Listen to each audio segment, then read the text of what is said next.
옆집 남편은 해외 출장을 떠나며 혼자 남는 아내를 잘 봐달라고 부탁했습니다. 그런데 남편이 떠난 지 며칠 뒤 옆집 여자가 술병을 들고 제 작업실 문을 두드렸습니다.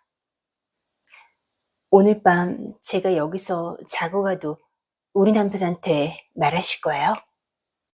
오늘의 이야기 시작해볼게요. 그때 저는 40 초반의 미혼이었어요.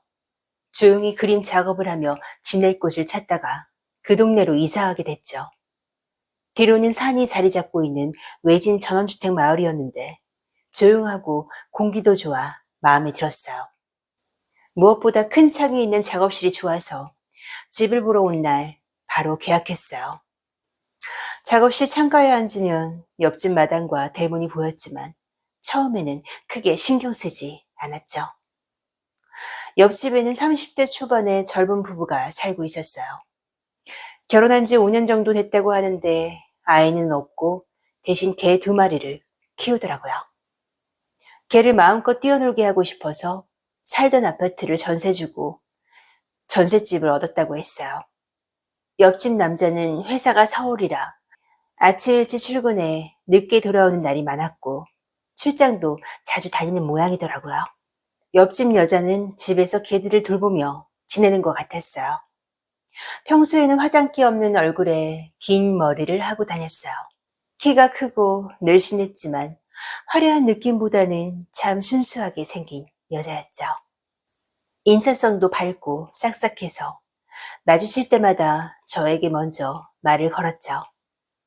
작가님, 오늘도 그림 그리세요? 제가 그림을 그린다는 말을 들은 뒤부터는 저를 계속 작가님이라고 부르는 거예요. 가끔 직접 구운 빵이나 과일을 가져다 주기도 했고 말이죠. 처음에는 젊은 부부가 전원 생활을 즐기는 모습이 보기 좋았어요. 남자 역시 사람이 괜찮아 보였고 두 사람이 함께 다니는 모습을 보면 참 좋을 때라는 생각도 들었죠. 그러던 어느 날 새벽이었어요. 잠에서 깬 뒤 다시 잠이 오지 않아서 한동안 그림을 그리다 답답해서 창문을 열었는데 그 새벽에 옆집에서 누가 나오는 거예요. 처음 보는 젊은 남자였어요. 남자는 모자를 눌러 쓴 채 주변을 살피더니 빠른 걸음으로 사라졌습니다. 그때까지만 해도 별다른 의심은 하지 않았어요. 옆집 남자의 동생이나 친척일 수도 있었고 남의 집 사정에 관심이 없었으니까 말이죠. 그런데 한 달쯤 지났을 때였나 그때 봤던 남자가 모자를 다시 눌러 쓰고서 또 그 집에서 나오는 거예요. 그날도 새벽이었고 며칠 전 옆집 남자에게 지방 출장을 간다는 말을 들은 상태였죠. 남자는 지난번처럼 주변을 두리번거린 뒤 동이 트기 전에 사라졌습니다. 제가 본 것만 해도 벌써 2번째였어요. 그제야 옆집 여자가 남편 몰래 다른 남자를 만나고 있다는 생각이 들었습니다. 옛말에 얌전한 고양이가 부뚜막에 먼저 올라간다고 하잖아요. 정말 생긴 모습과는 딴판이더라고요. 그 일이 있고 얼마 지나지 않아 개를 데리고 산책하던 그 여자와 마주쳤죠.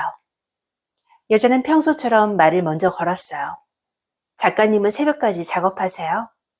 왠지 제가 그날 남자를 봤다는 사실을 알고 있는 눈치였죠.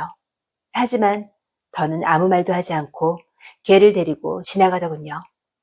그날 이후로도 옆집 부부는 평소와 다름없이 지냈어요. 그러던 어느 날 옆집 남자가 저를 찾아왔죠. 형님, 잠깐 시간 괜찮으세요? 부탁드릴 게 있어서요. 마침 작업을 쉬려던 참이라 작업실에서 차 한잔 하기로 했죠. 차를 마시던 그가 말하더라고요. 형님, 저 다음 달부터 해외로 장기 출장을 가게 됐어요. 원래도 출장이 많아서 와이프 혼자 있는 날이 많은데 이번에는 오래 비우게 돼서 걱정이에요. 보기보다 겁도 많고 사람을 너무 잘 믿거든요. 남편이 하는 말을 들어보니 아내를 전혀 의심하지 않는 것 같았습니다. 저는 새벽에 봤던 남자 이야기를 해줄까도 생각했어요. 하지만 그 남자가 누구인지 확실하지 않은 상태에서 남의 가정에 끼어들고 싶지는 않았습니다. 그때 옆집 남자가 제게 부탁을 했어요. 형님, 제가 없는 동안 우리 와이프한테 무슨 일이 없는지 잘 좀 봐주세요. 알겠어요. 걱정하지 말고 다녀오세요. 결국 저는 알고 있던 이야기를 꺼내지 않았습니다. 남자가 떠난 지 며칠 지난 저녁이었습니다.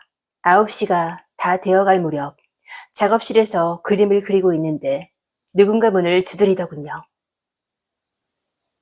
문을 열어보니 옆집 여자가 술병을 들고 서 있었어요.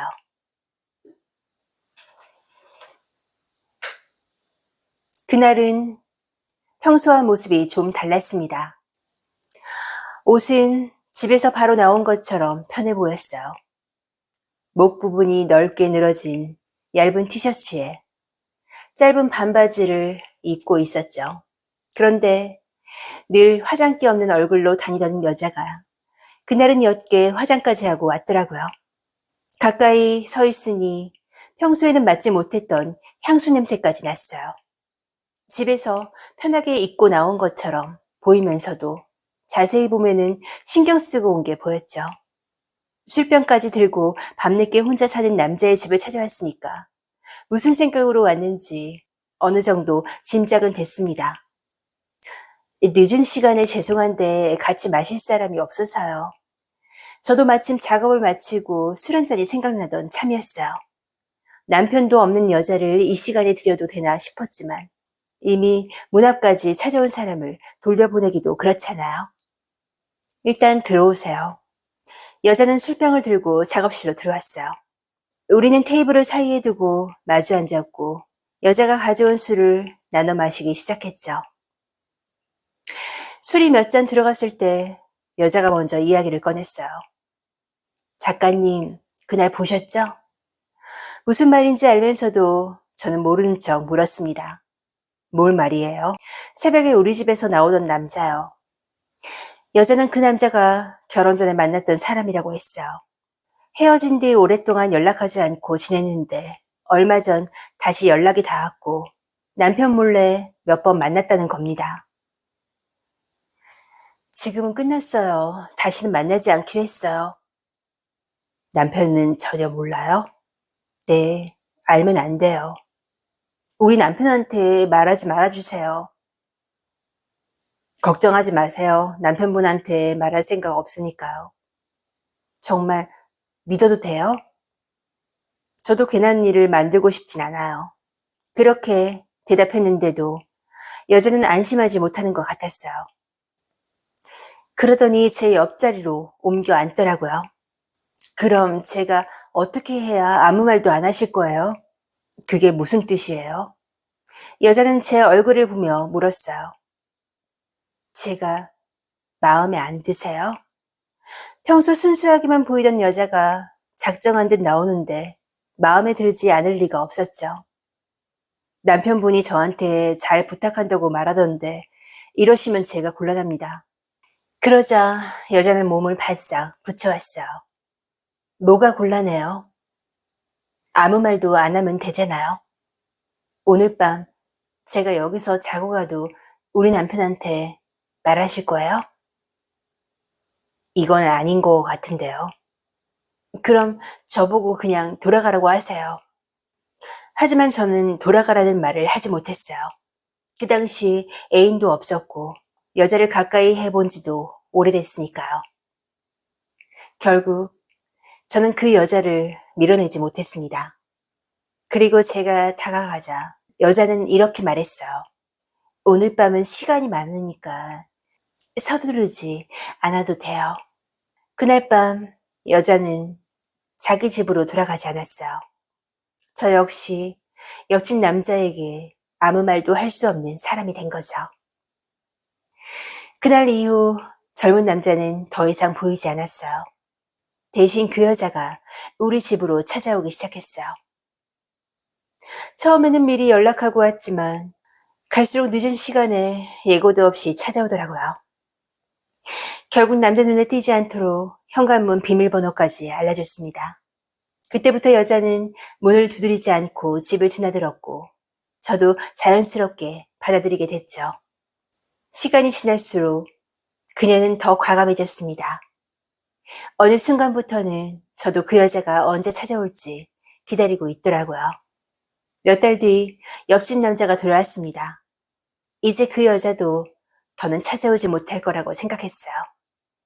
그런데 어느 날 새벽 깊이 잠들어 있는데 누군가 이불을 들추고 안으로 들어오는 거예요. 놀라서 눈을 떠보니 옆집 여자였어요. 남편 집에 있잖아요. 코 골면서 자고 있어요. 제가 잠깐 나와도 몰라요. 그러다 깨면 어떻게 하려고 그래요? 괜찮아요. 이따 들어가도 돼요. 그녀는 제 얼굴을 보더니 물었어요. 그럼 저 갈까요? 저는 바로 대답했습니다. 아니요. 잠에서 덜 깬 채 여자를 보고 있으니 모든 게 꿈만 같았어요. 남편이 바로 옆집에서 자고 있는데 그 여자가 내 이불 안으로 들어와 있다는 게 현실처럼 느껴지지 않았습니다. 하지만 다음날 정신이 들고 나니 두려워졌죠. 그 여자가 이제는 남편이 잠든 새벽에도 몰래 찾아올 만큼 과감해진 겁니다. 저 역시 여자가 찾아오는 걸 기다릴 정도로 익숙해져 있었고요. 이대로는 제 힘으로 관계를 끝내기 어렵겠다는 생각이 들었습니다. 결국 저는 그 여자에게 이제 그만 만나자고 말을 했어요. 하지만 계속 가까이 살다가는 다시 흔들릴 것 같아 얼마 지나지 않아 집과 작업실까지 정리하고 떠났습니다. 그 뒤로 한동안 한 곳에 정착하지 못하고 지냈어요. 그러다 이제 평범하게 살아야겠다는 생각이 들 때쯤 지금의 아내를 만났습니다. 그리고 사귄 지 몇 달 만에 결혼을 했죠. 가정을 꾸리고 싶은 마음도 있었지만 그 여자를 빨리 잊고 싶었던 마음도 컸던 것 같아요. 지금은 오래전 일이 됐네요. 그래도 그때 들킬까 조마조마하면서도 그 여자가 찾아오기를 기다렸던 그 기분은 아직도 잊혀지지가 않네요.